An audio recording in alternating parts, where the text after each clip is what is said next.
New York grand jury considering possible criminal charges against President Donald Trump is not expected to vote on a possible indictment this week. So what do everyday Americans think about this investigation and a possible indictment? Rasmussen Reports decided to dig a little deeper to see. Rasmussen Reports took a poll and asked, quote, do you approve or disapprove of bringing criminal charges against Trump? The people are split on this one. 35% said they strongly approve. 14% said they somewhat approve, 13% said they somewhat disapprove, and 34% said they strongly disapprove. Rasmussen Reports also asked, how likely is it that Trump committed crimes that would justify prosecution by the Manhattan District Attorney? 33% said very likely, 18% said somewhat likely, 17% said not very likely, and 28% said not likely at all. So let's bring in Rasmussen Reports head pollster Mark Mitchell to discuss these polls. Mark, I haven't gotten to, because we did this quickly, dig into all of the crosstabs of this, but it seems like it's kind of a Republican-Democrat issue. What do these polls tell you? Well, even though Donald Trump's latest favorability numbers give him about a 5-point edge over Biden, on some things, our country is still just hilariously divided. And it isn't really right, left, Democrat, Republican anymore. It's really Biden, Trump. And that first question, I have to say, we did not tweak these numbers. We did not change the weighting in any way. We just used our methodology and came back with a question that couldn't be more exactly split. 35% strongly approved of criminal charges against Trump, 34% strongly disapproved. I mean, there's a 2-point difference in the approves and disapproves, but it's split. And if you look at the party numbers, they're almost exactly split too. 74% of Republicans are against it. That's pretty close to Trump's Republican favorability. And 78% of Democrats are for it. That's really close to Biden's Democrat favorability.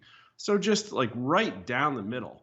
Now, the question specifically, bringing criminal charges against Trump, I don't think we should read too much into that. I think this specter has been held over Trump's head for years now.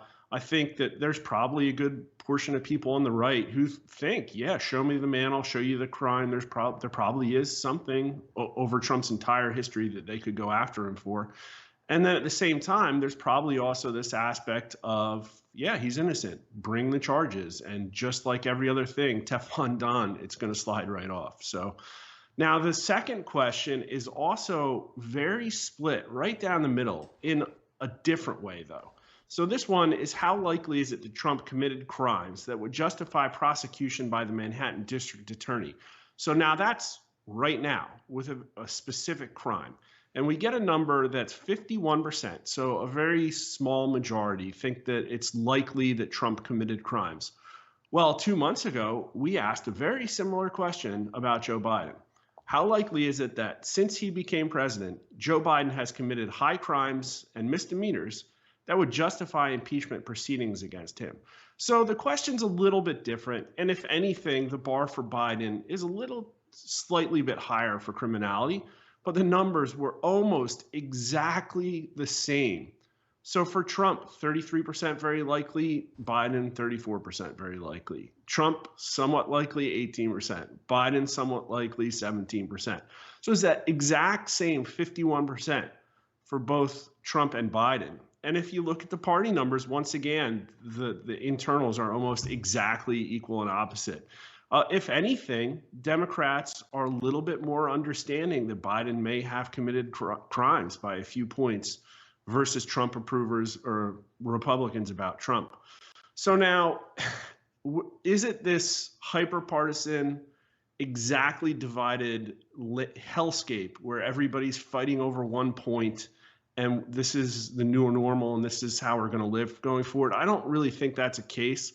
To me, this almost feels more like weariness, a stalemate, where both sides, where the right media has convinced the right that Biden has committed all these crimes, and the left media has convinced Biden supporters that Trump has committed all these crimes. And people maybe are over it a little bit because we asked one more question and there was a signal that jumped out where big up spike in signal. Agree or disagree, prosecuting Trump in Manhattan would be a, quote, outrageous abuse of power by a radical district attorney who lets violent criminals walk as he pursues political vengeance against President Trump. Now, that's a Kevin McCarthy quote. We obviously didn't disclose that part of it in the question. But 59% of U.S. likely voters at least somewhat agree with that statement, 43%. So you have this about 50% who say, oh, yeah, Trump's a criminal, 50% who say Biden's a criminal. All of a sudden, when we throw the specter of government malfeasance or power structures being misused or negligent, you get a huge upspike in signal. And I'll tell you what, we've asked a question like this similar to many different times on similar topics. The FBI being politically weaponized, undercover agents provoking the Capitol riot, and that just pricks voters' ears up, and you get this extra 10 points. And even among Democrats, 46% of Democrats at least somewhat agreed that this is political vengeance against Trump. Now, likely there's a few points of them that are happy about it, but even among independents, 55%. So they see this. Yep. Yeah, that's probably, and you do see the Trump really pushing that a little bit of a winning message for him as he campaigns. Getting back to the show me the man, I'll show you the crime. I mean, that's an old, what was it, Stasi kind of secret police quote. But, you know, I do remember that book, 3 Felonies a Day. Honestly, you could, with the kind of code we have, you could, just the average person going around their day or committing felonies that, fortunately, we don't just charge. Thanks so much, Mark. It's good to see you.